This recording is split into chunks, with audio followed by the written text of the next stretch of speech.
Well, we should probably get started anyway. And Oh, here's Linda. There's Linda. There's Linda. Good morning, Linda. Morning, everyone.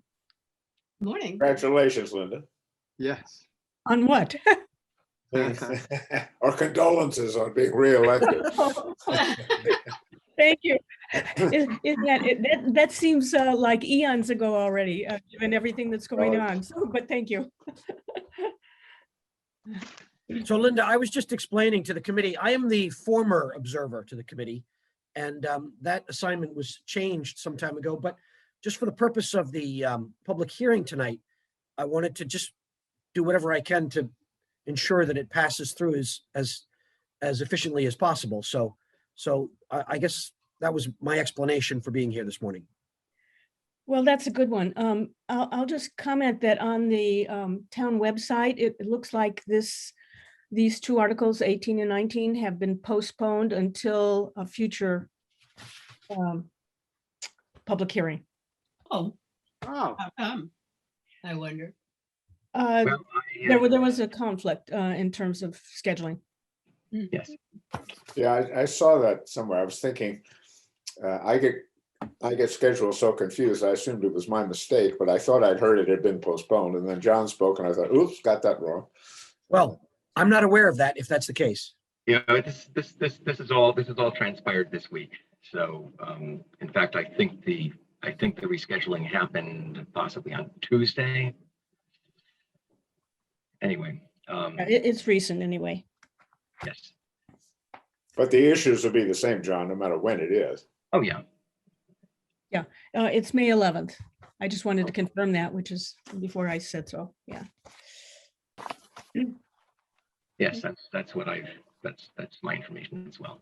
Okay, so all right. Well, I was intending to call the meeting to order a couple minutes ago, so let's let's proceed. So Nancy, I think we have the let's see. So first up, we have the the minutes for February 19th, where they looked fine to me. Okay, if anyone else has any comments on them. I move their acceptance. I second it.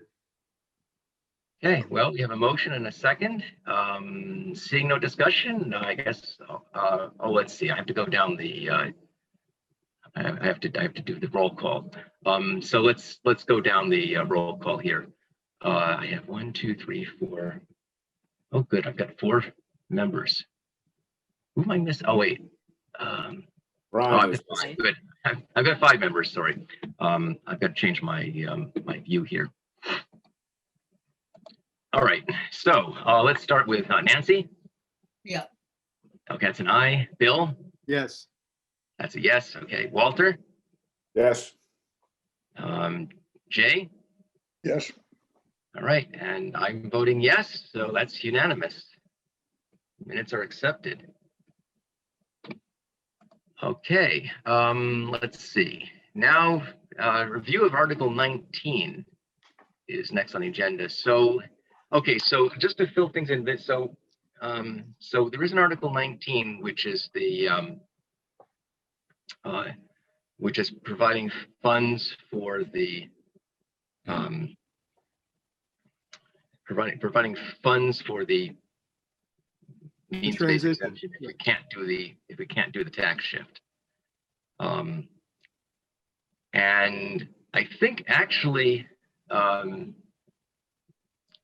that's also going to be presented on May 11th, but Carrie LaFleur is stepping up to do that presentation. So Who is? Carrie LaFleur, the our finance director. Oh, so that's where it came from. I mean, we didn't. Yes, see it before. that's correct. That did not originate with us. It's officially on the on the warrant. It's officially sponsored by this. On the warrant 18, our name is on 18, but the select board has 19. Is the mechanism the same? I thought it was going to go through I thought, thanks to the generosity of Ryan, who was backing it, the money was being donated to the Hugh Cargill Trust. Then the Hugh Yeah, Drive, no, it's not gonna happen that way now? I don't know. That's that end of the detail. I don't know. When I last talked to this with Lane, he wasn't um, optimistic about that route because town funds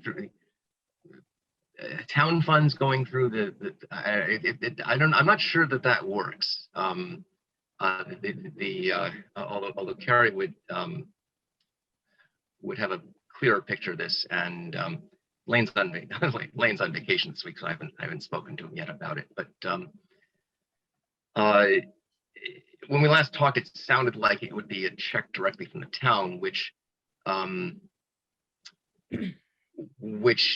unlike the Hugh Cargill, that would count as taxable income. So if it happened to bump you over some threshold, then you'd be paying tax on it, which is a bad thing, which is why we wouldn't want to do this as a routine matter. Yeah, that's my understanding of it anyway. Yeah, I'm sorry, Linda, you had, perhaps. Yeah,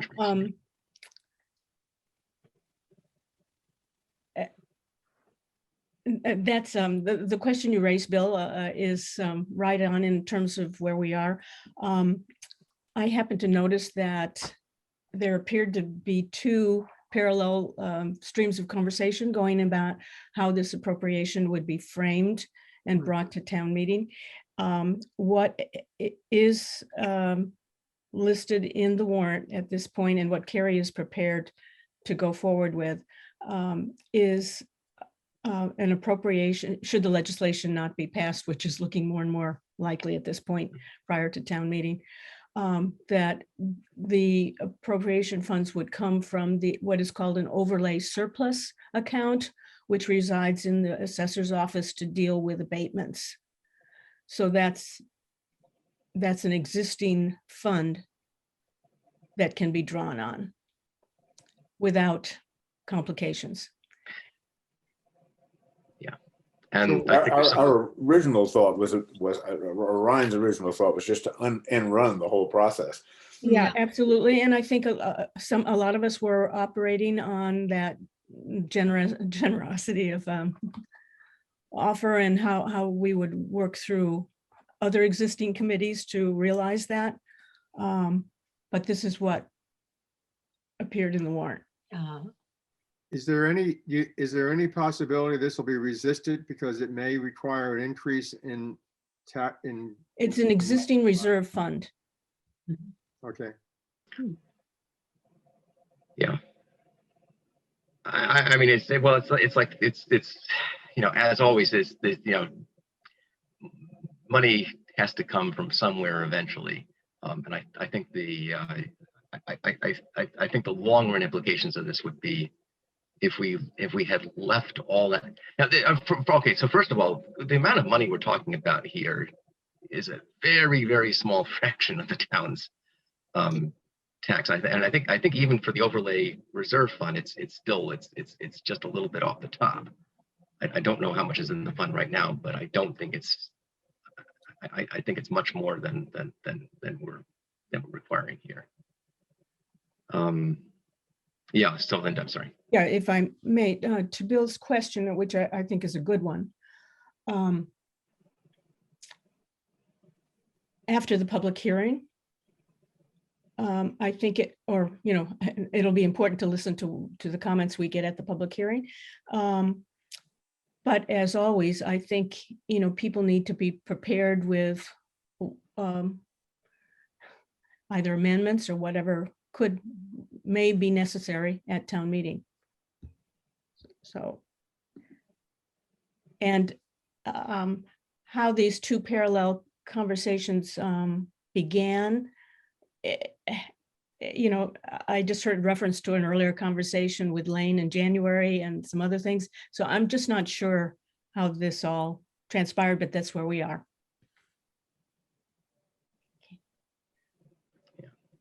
I mean, I guess to put it in these terms, I think one option, if we did not have this situation, another option to do with the money, if we didn't need it for this, is, I mean, I think you could free it up and give everyone a 1 or 2 cent reduction on their taxes. but the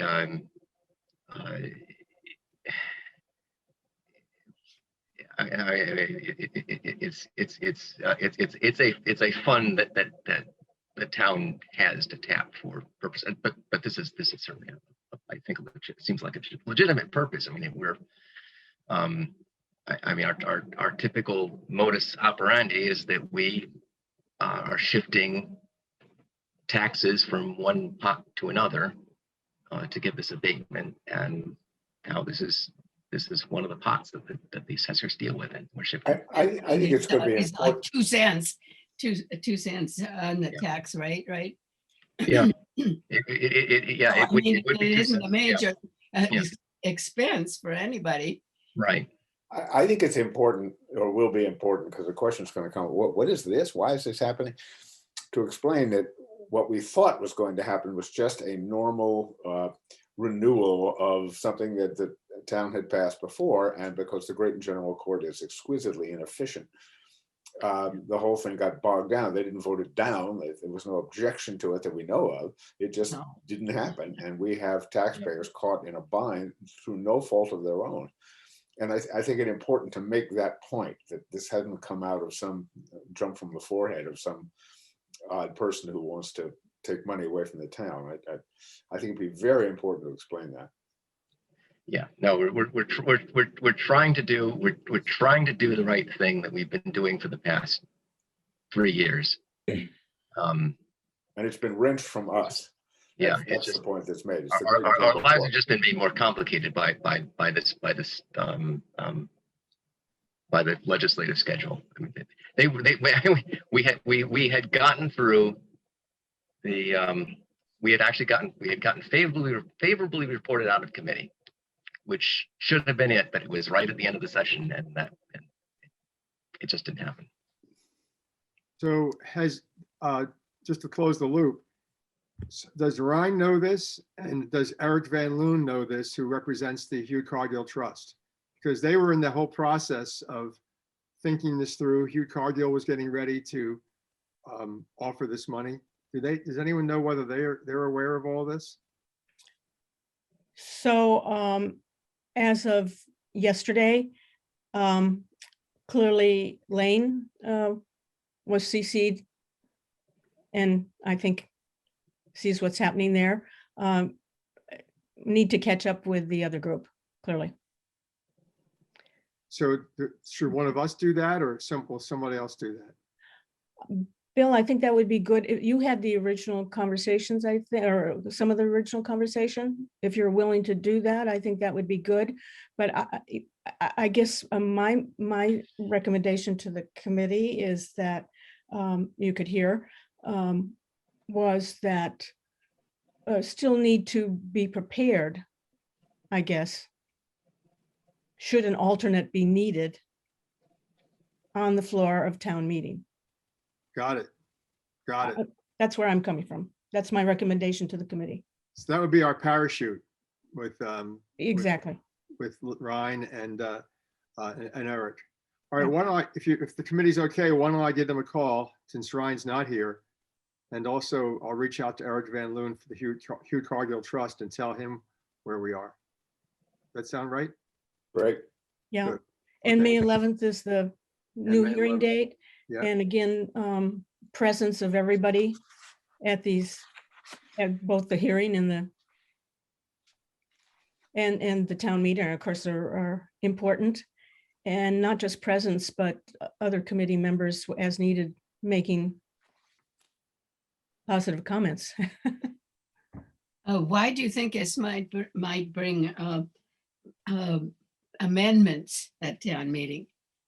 I don't. Oh, I'm just trying to anticipate, what possibly might be needed, and so that we're ready. Mhm. As opposed to, I'm not Yeah, into, Sorry.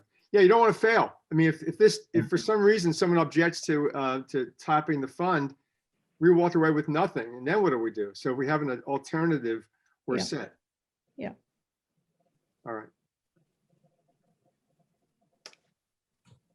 doesn't sound like it's something that people who hadn't been involved with it would really want to get involved with. I mean, that is not, it's not, doesn't sound like a terrible thing, taking the money from this fit fund. Nancy, Yeah. you know, you've been to 100 town meetings, you never know who's gonna. Oh, yes, yes, Pop yes. to his or her feet and Sure, sure, and, sure. propose something. So I can say one thing from a finance committee standpoint that I think will contribute to this hopefully sailing through relatively smoothly, and that is no one mentioned free cash. Mhm. So that's a good thing. And I think this alternative and then your plan B that Linda suggests is an excellent way to approach it, because free cash tends to be a bit of a hot button at the finance committee, as you are probably aware. Yes, whereas Good. the overlay account is where money for these is where, well, as Linda said, it's where money for the abatements normally comes from. It is normally used to give people refunds on their taxes. So There's a point. There's a point. I was talking to somebody on the assessors committee, and they told me that the number of applications for abatements is up significantly. So that's something they know that they're dealing with. So that may come up in that sense. yes, well, actually, so the question actually would be, and this is something I will want to discuss with Lane, how much money's in the overlay account? I mean, the amount of money that we're talking about is it's under 100, probably under $150,000, judging from the past few years. I think, if I recall what was in the overlay account the last time I looked at it, that we're easily covered, but I don't know exactly what's happened with the account since then. Can you give us a rough idea about how much was in there when you looked at it? I'm thinking it was in the, oh gosh, I actually wouldn't care to go on record because my memory's that vague of it, but they were talking, it was enough that they were talking about actually spending it down, because it was too much for I mean normally there has to be, I think, a few $100,000 in there to just make sure that everything's well covered, and I think they had gone above what they normally expected to have. I would guess it's a budgeted number for that cost center. Sorry. So coming to Linda's point about being ready with a plan B, if something, what is a plan B? It's not clear to me what that would be. As I understand it, Plan B would be for us to have an amendment where the money would be taken from the Hugh Cargill Trust. Money that was donated, then processed through the Hugh Cargill Trust. Sorry, that was my correct? understanding and the basis of my previous comment, if that's correct. Yeah. All right. It wasn't, All in agreement on it's not really the Hugh Cargill Trust. They would do it, but it's from the tax relief fund, which people contribute to. And it goes through I don't know the the difference. Hugh Right. Cargill Trust, but it doesn't mean like we're taking money away from people who would get it from the Hugh Cargill Trust. No, Nancy, this would be, we would be presenting what I understand is what had been our original thought, which Yes. is the money is been given from an anonymous donor to the Hugh Cargill Trust for this purpose. And and therefore we're proposing as an amendment or alternative to the original motion. I'm not totally clear on Is that because that hence Eric Van Loon's involvement in this in terms of the tax relief committee, as Nancy's referencing. And at the chairs meeting, Eric recently said, we are all set. Yeah. That's Actually, that's a So good I point. think the mechanism is, from the tax relief committee who would be receiving a donation, right? But that's their own mechanics, Yeah, that's the critical piece. The donation goes to the tax relief committee. who but that's then- their mechanics. That's their and- mechanics. Yeah, thank And you. then cargo is the postman, so to speak. Right. Delivers the mail. Right, Oh, okay, sure. And they have their own funds and their own program, which this is not to be confused with. but they would be the vetting and distribution mechanism, the Hugh Cargill. Yeah. Got it. Right? Right. Yeah.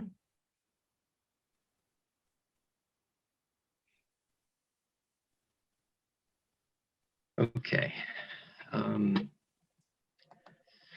Well, I don't know. Having said all of this, I'm sorry to keep interrupting you. But it's so critical what we're talking about right now. Having said all of that, let me say on, while we have a few surprises here in terms of what transpired, I guess, overall, I still feel very positive about, the work that you've been working on and how this is going to move forward. This is just messy process behind the scenes that we're Yes. dealing with here. Right. I just want to say that. Thanks, Linda. I think it should just go forward. And if there's a delay and it can't be voted, I think it should be in the town budget. We should just do it. Yeah. And I think one possibility, the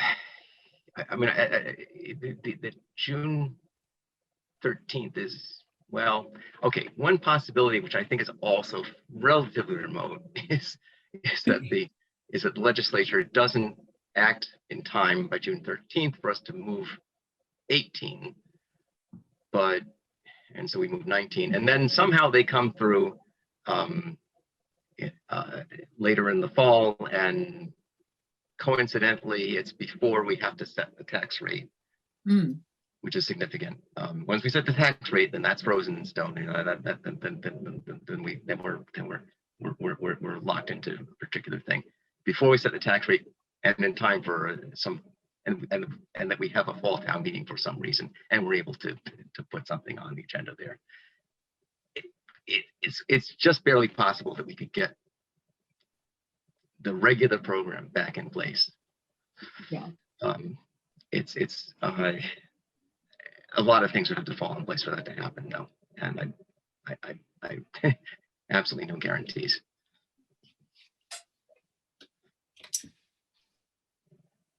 So, yeah, I have I did contact both of our Tammy Gavea's office and Mike Parrott's office last week. I haven't heard back yet from them, so I'm not sure what to make of that. I think it means that maybe they're still trying to figure it out where we stand. Yes, Linda.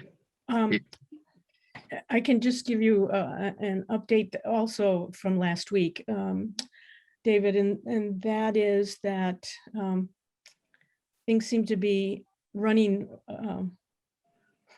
further behind this year in the legislature in terms of all that they're dealing with. They've still, this has been filed, as you know, it still only has a docket number and not a bill number. And so it's been sent to the appropriate office to receive that bill number, and not to take that as any negative thing, because there are a huge number of bills in that same position right now. Uh-huh. So they're going to get back to us as soon as that number gets assigned. They will, they being, Well, this was dealing with Tammy's office. Yeah. oh, okay. Okay.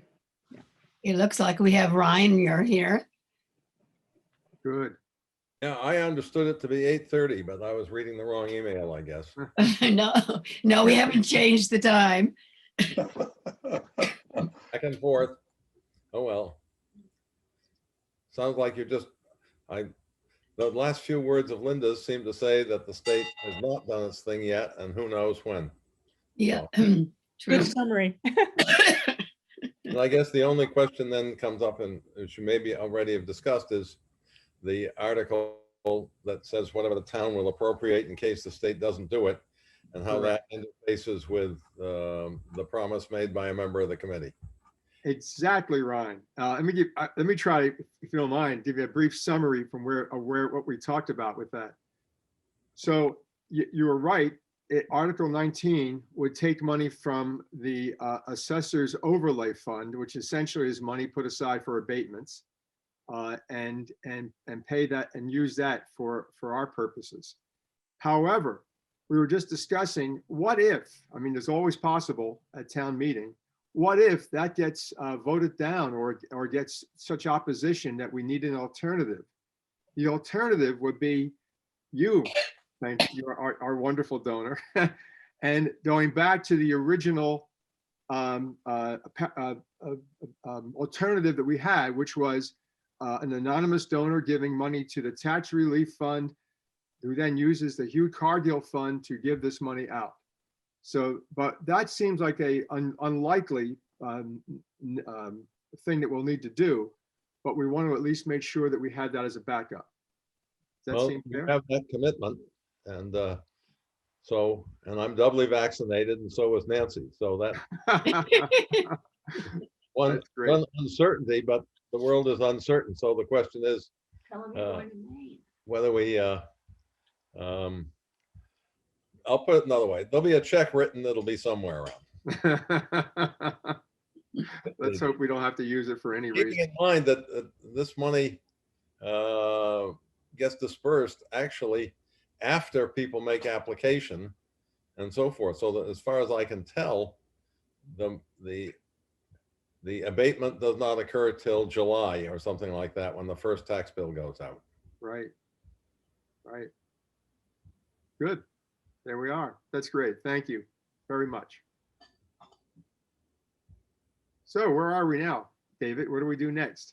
Okay, well, the next on our agenda was actually, I think we had started to get into the next agenda item, which was the status of the act in legislature. And I think our conclusion was we don't know. It's waiting for its bill number. Is that correct? And a lot of bills are, so there's a big backlog of work for the legislature to do. I mean, we can pray that this thing will get through quicker than some other things, but it's not looking great. So that's why I think people are so interested in Article 19, which is our fallback. Here's the question. Ryan, were you here when we said that the hearing is not tonight, but the hearing will be on May 11th for this? Well, I tell you, where on May 11th, the gods be praised, we will be in a log cabin on the shore of a lake in Maine. In that service. Hooray, hooray, no Zoom. That's right. Okay.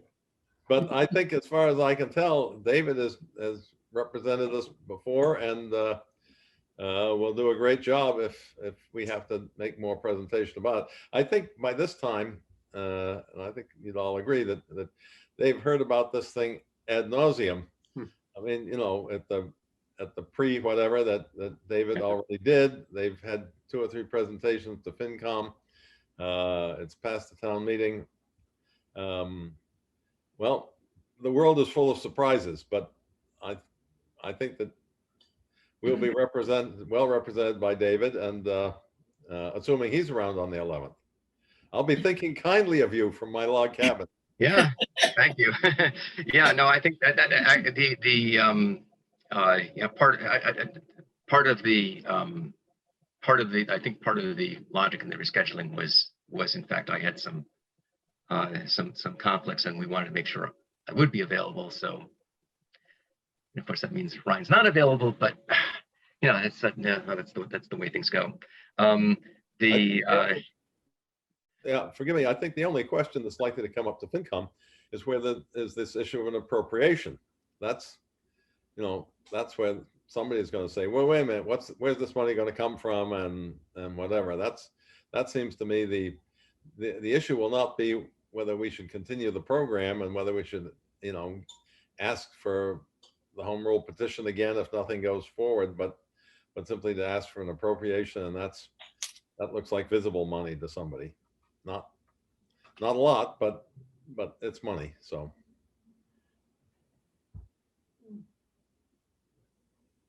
yep. Well, it's not our preferred way to go, obviously, or we'd have done that in the first place. yeah. Well, who created that article? Did the moderator put that article in, or did we? I don't know the history. Yeah, who did? Who did? Who did? We did. No, well, Article 18 is ours. Article 19 is attributed to the select board.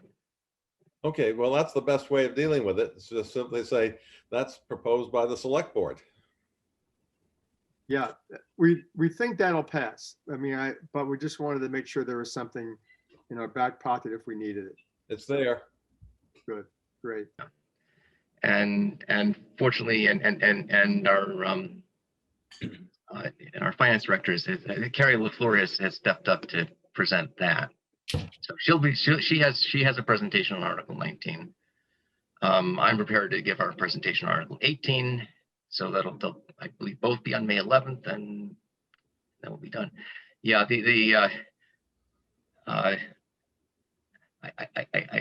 think the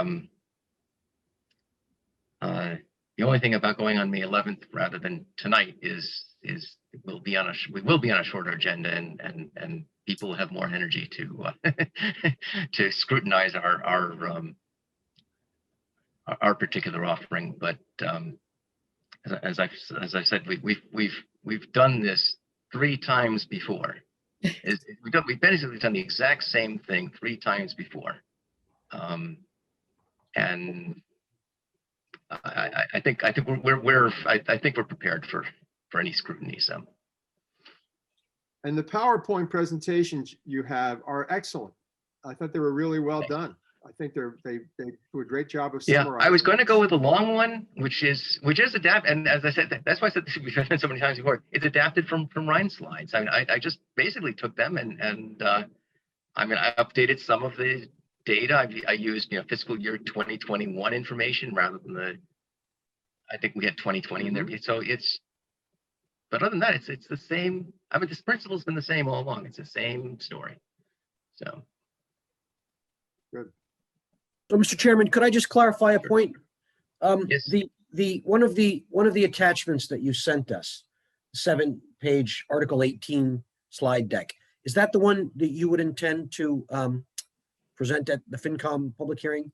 Yes, that was the one that I thought I would present. The shorter one was presented at the preview meeting. Okay, thank you. That was my other question. I wasn't sure. That was the town meeting presentation last year, I think. It is, as you've noticed it. Yes, it's if you go slide by slide, you would have to compare them side by side to see the differences. I think it's just all that's a couple of numbers have changed because a year has passed and so forth. But other than that, they are it's fun, essentially identical. I wonder if it would be acceptable for me to make an observation about the slide. Oh, was that something you intended to do today, Mr. Chairman, to maybe review the slide deck for comments? That was my purpose in sending them out, so that people would have a few hours to look over them over and come here with comments. So yes, comments are welcome. Thank you. Because it is an excellent slide deck, and it's my feeling that from the FinCom standpoint, given the things that you've discussed, this should pretty much fly through the FinCom. But it is a public hearing, so there could be questions from members of the public, beyond the FinCom. I did have one suggestion on slide 1. I noticed on the other 2 slide deck that you sent us, you do say on slide 1, right up front, that the point of this exercise of this warrant article is to make an existing exemption permanent, which I think is actually an important point to make up front, that people understand. Maybe they do, but just to state up front that this is not very much new here, that this is just making something that has been in existence, permanent, so it doesn't have to be revisited, so frequently. I think that's a strong point to emphasize at the beginning of your presentation. So that was just an observation that I had. I do lots of presentations, so I think that's a major selling point, that this is nothing new. We're just making something that's in existence permanent, and so that would be one of my observations about slide 1. Fitting that is relevant, that makes it consistent with Sudbury, who is permanent. So at least there's that example out there that we are trying to make it conform to Sudbury. And the only other significant thing was to use gross income as opposed to a complicated calculation. That's right, David. That's all we got. That's pretty much the. Yeah. Yeah, that's the highlights of it. I mean, we simplified that calculation, and we and making it permanent. That's really the big thing. But so I promise I will not ask this question at the public hearing, but I'll present it to this committee. If we use the gross income measurement, is that the adjusted gross income, AGI? And if I'm not mistaken, that excludes municipal bond income. Yeah. So gross income is actually it's very important. The word adjusted is not in there. Okay, thank you. That was my point. Yeah, that's right. And I did that is actually one tweak I made. There was a mention of Form 1040 in the slides before. I'm not going to mention Form 1040, although the assessor's office does use the Form 1040 getting this, but they are computing a gross income, they know all the places to look to see. Okay, it's just a few places they have to look to see. Okay, there's your adjusted gross income, but then here are all the things you excluded from them. Let's put them back in. That's your gross income. Okay, great. That is terrific that you're on top of that. The second question I will not ask is which line on the 1040 are we talking about, which someone might ask, but that won't be me. And which year's 1040? They move things around. The other point is, again, that change is really to reduce administrative burden. Yeah. That was very specific. I mean, that's a recommendation from the assessor's office and things like that, because otherwise they have to do all sorts of back calculations and iterative and converging calculations, which is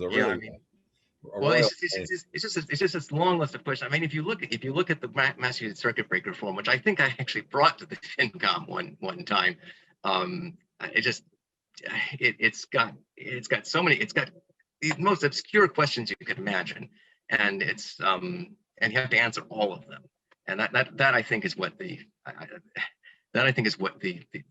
would like to avoid.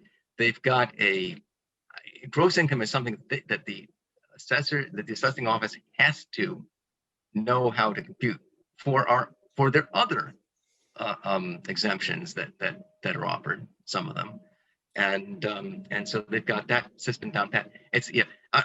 It would be nice if it was one line off of one form. No such luck. There's no one line on anybody's tax form anywhere that's going to give this number. But they know the I don't know, 4 or 5 lines they have to look on to bring things together, and it's a very simple process for them. Yeah. So Linda, yes. Sorry, for my benefit, could someone just summarize the recommendations for opening statements? Yes, actually, I was going to try to read that back to see if I get this correct. So I think, John, what you're saying is you liked the first slide from the preview. Is that? Well, so I'm looking at one slide deck of just 2 slides. Yes. And that one actually states in the headline, making the exemption permanent. Right. And it's just my feeling that speaks volumes to people in terms of understanding that this is not anything very new, that we're just trying to, make it streamlined and permanent. But John, one of the question is whether there's a subtle difference in language here. For example, it's permanent, except if the town meeting doesn't want to do it anymore. Mhm. Okay. So if there's a way of phrasing that to say that it removes the necessity for revoting this, okay, unless you want to revoke it. No, that's a good point. I'm not going to wordsmith, but that's an excellent point. It does say in the presentation at another slide that this can, of course, be reversed by town meeting, So maybe as, it's that as it's can most things. self-renewing or something like that.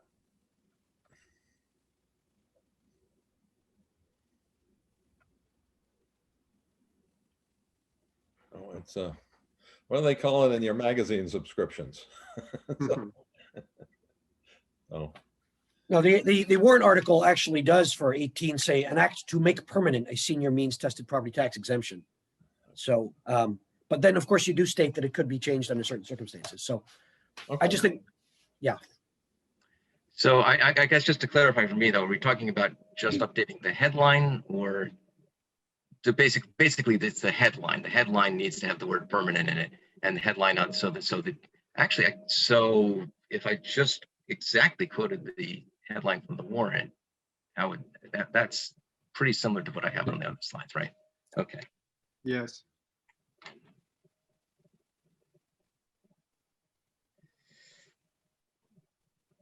again, if I may just point out as a possibly a FinCom observation, we're well below the cap, Yes, which is something that the FinCom will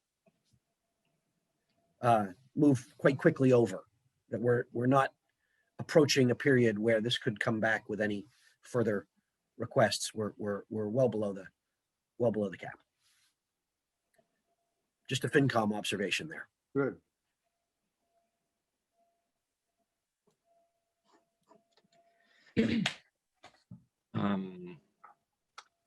All right, so we will, so first of all, okay, so there's that change to the slides.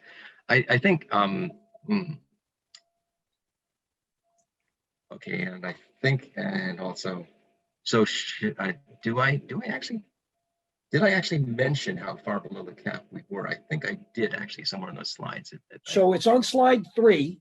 Yeah. On slide 3, you say that quite clearly, that not only is the absolute dollar amount, which is another FinCom probably point of interest, I would say, but you also mentioned that the total amount is capped, and you mentioned the actual. So that's in there, and I think that's a strong point to emphasize. Okay. And I actually, and I will check these numbers with Lane when I get a chance, but the way I worked it out, if it continued, well, assuming that the numbers next year are similar to the numbers this year, it's $20 on the median tax bill. Is the entire impact of this thing. Less than $20. So that's good. Rich folks pay more. Yeah, well, that's the median. If you have a higher tax bill, then yes, and all the impacts proportional to your tax bill. Okay, so yeah, so I don't know. So are we? Otherwise, are we? So are we generally happy with those? I mean, as I said, we've done these several times before, but of course they could always. I did have to adapt it to the situation, and there's always room for tweaking. And as I think John's, I will definitely. I made it. I will update the headline, and I'll make sure that I send it to you, another copy, so you can make sure that does it look good now? So yeah. So I don't know how many. So that. I guess that's our preparation for the FinCom meeting, unless people have further comments. And the question, the other remaining order of business was if there's anything else we need to do to prepare for town meeting. We have the FinCom hearing, that's part of the preparation. I'm assuming that we're probably going to, I mean, the slides from the FinCom hearing will become the slides at the town meeting. That's the usual practice. Well, there's no presentation at town meeting. Is that not correct? Well, it's another outdoor meeting. Yeah, and I think we have to. Actually, it's a good question. That's a good I think question. it's Is handouts there only. even is there even a slide deck for town meeting? Because if we have no projection capability, then No, it's just handouts only. yeah. So that's a good point. So we probably won't be doing the same slide deck. I guess in that case, the narrative is of interest. That's what's in the town warrant, and I don't know if there's anything there will be. And I'm assuming that there will be a booklet of handouts. I don't know if we need to put in anything into that that's over and above what we have already in the article itself and in the narrative. I mean, I think I looked at I'm trying to remember how much of I looked at the warrant. We have more than a page in the warrant between the article and the narrative.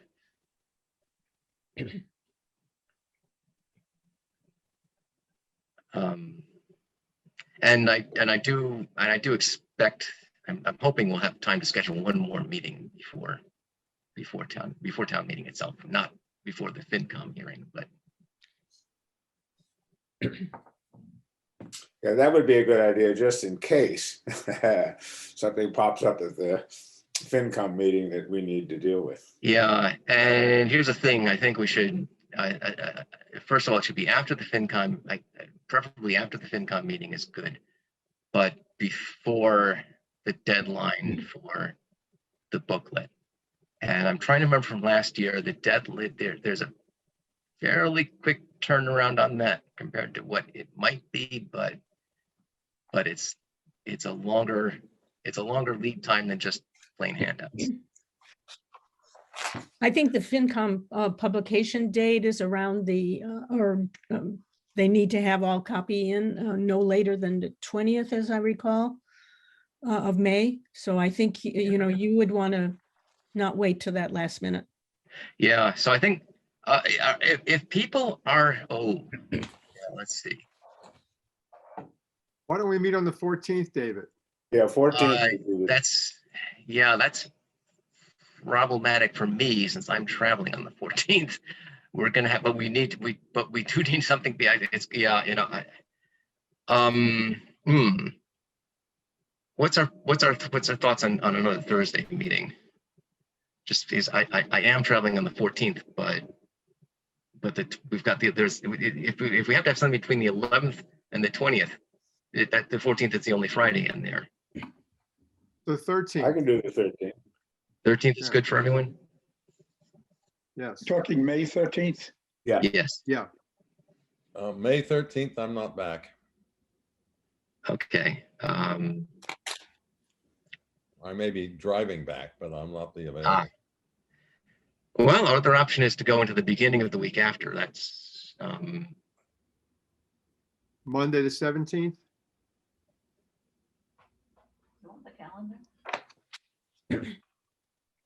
April. I mean, all those mornings are good for me. May. 17th then? Yeah, what about 17th? Ryan? Say again, we're looking for a calendar. Yeah. Oh, Monday, May 17th. 17th, I think. My management has just gone for the big wall calendar.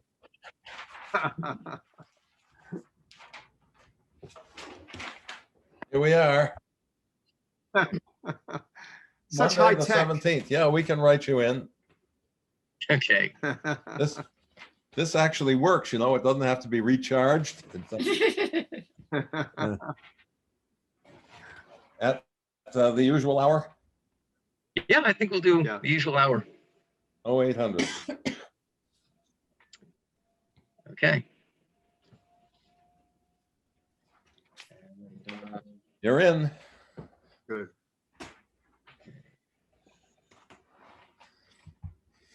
So I wonder, Mr. Chairman, if I might, Yes, please. sorry, Linda, were you going to say something? No, go ahead.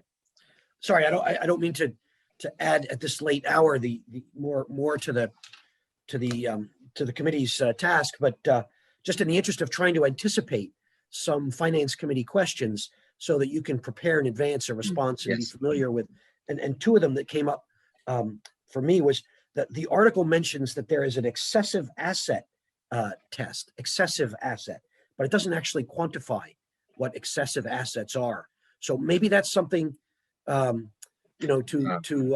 let lie unless someone asks the question. It may be something that the assessor has discretion over and can exercise that discretion, which would be fine. But it struck me as Yeah. another potential question that someone Right. might ask. It is, And in fact, it's an amount that is set, that is voted by the Board of Assessors. And one thing I can do though is I can make sure that I think it's $250,000. But I'll check and make sure that I have the correct up-to-date number on that one too. Yeah, I'm sorry to create more work for you. Yes, anyone The has- last thing was you mentioned in your slides that this program served 34 of our neighbors last year, and someone might ask, well, is that up or down or flat, or how is that number changing? Is it growing? And I personally speaking, I would like to see it grow right up to the cap. But someone may ask about the trend and whether this is the trajectory of the trend in terms of both number of citizens served and dollar amounts. So I don't know if you have any data. It is actually down. The previous year was, I think we had 44 recipients the previous year. Yeah. So 34 is actually, I mean, to us, actually quite an alarming drop. Well, exactly. It's a little bit of a worry, isn't it? We would Yeah. hope that this Yeah. number would grow as needs perhaps grew. So yeah, so I that, mean, yeah. I think obviously, I mean, people do move, they pass on. Things happen, but also, yeah, but other people living in town also get older, and I mean, I hope to turn 65 someday. So these things. So you get so we were hoping to get some new people in the program, and the only thing that we've been able to think of is that with the way things were last year with COVID, it really, nobody was meeting, nobody was, a lot of things were suspended. We had no publicity, essentially, and I think this is something that needs to get, and this I'm not sure, and I'm not sure how to ensure that this continues to happen in the future. But I think this thing needs to get heavily publicized. I guess every year, because people who are not in the program just don't think about it. And it raises more questions. For example, why is the number declining? Are people leaving town because of a tax burden, for example, or is the $925,000 town medium value threshold pricing people out of this program over time? Well, I think the Board of Assessors knows pretty much what has happened to the previous recipients. So they have some idea of what's going on, and we could ask them. Yeah, good. Well, okay. I'm sorry to bring up so many points. I'll stop there. It's just Yeah, hopefully these are points for beyond May 11th. Mhm. That you Yeah, can. but John, your presence here today has been absolutely wonderful. Thank you. No, I do know that there was, I don't remember the exact number, but Lane did go down. He went through the list one by one. What happened to the people who were on the program last year and are not on the program this year? And I do think there were several reasons. I think and I think more than one person in each category. But yeah, one of the reasons, and this is disturbing, is people selling and moving. It did happen more than once. Not all 10 of them, but at least in some of the cases. And I think you've also talked about how overwhelming this process is for some seniors who would otherwise qualify, and or their own pride and willingness to step up for this when they are aware of it. And so that there was more of an education piece that was needed, and quite frankly, support for those seniors who may need help with this application process. And I think the board, I think the assessors are very helpful that way. The staff in helping people. Yeah, once they get to them, right? Yes, right. So the obvious question, aside from why people dropped out, is how many new people joined this year? Yeah, and that is so I think we had I think if my memory serves right, we had one new Wow. one new application that was approved. Yeah. There were and maybe one that couldn't be approved because there was some threshold that it didn't meet. Okay. Maybe two. But I think we added one person to the program. Okay. Yeah, so that's actually the other side of it. I was hoping we would add more, and I keep saying that I'd like to emphasize that this is not charity. This is policy. This is a town policy. You're not supposed to be paying that much if you meet these qualifications. That's the policy. And I wish people didn't even have to apply for it. But you know, it's just as an administrative thing. That's we do need people to step up and self-identify. Otherwise, it's hard to find.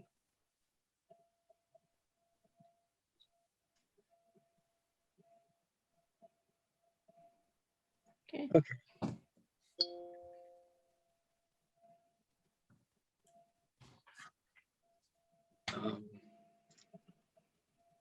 Anyway,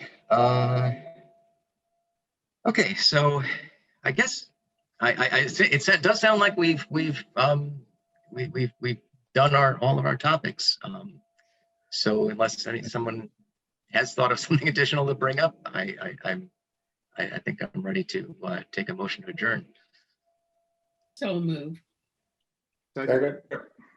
Okay, well, I think, okay, I see a second, I see a couple of 10, I think we have enough, I think I see enough votes to adjourn, so let's call that a meeting, and and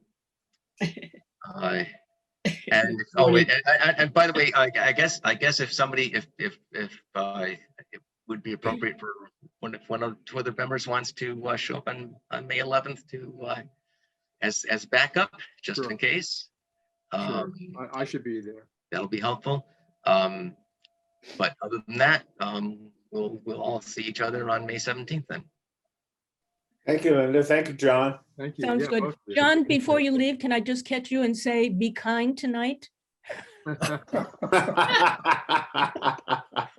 another article that's being presented? Oh, I'll make sure I review it thoroughly in advance, Linda. Okay, very good. Okay, thank you all. Okay, bye. Bye-bye. Okay, I'll be bye, thinking everybody. of you as I hear the water lapping on the shore and the wind in the trees. Oh. You do sound a little bit like Thoreau going off to your cabin in Maine, I will say.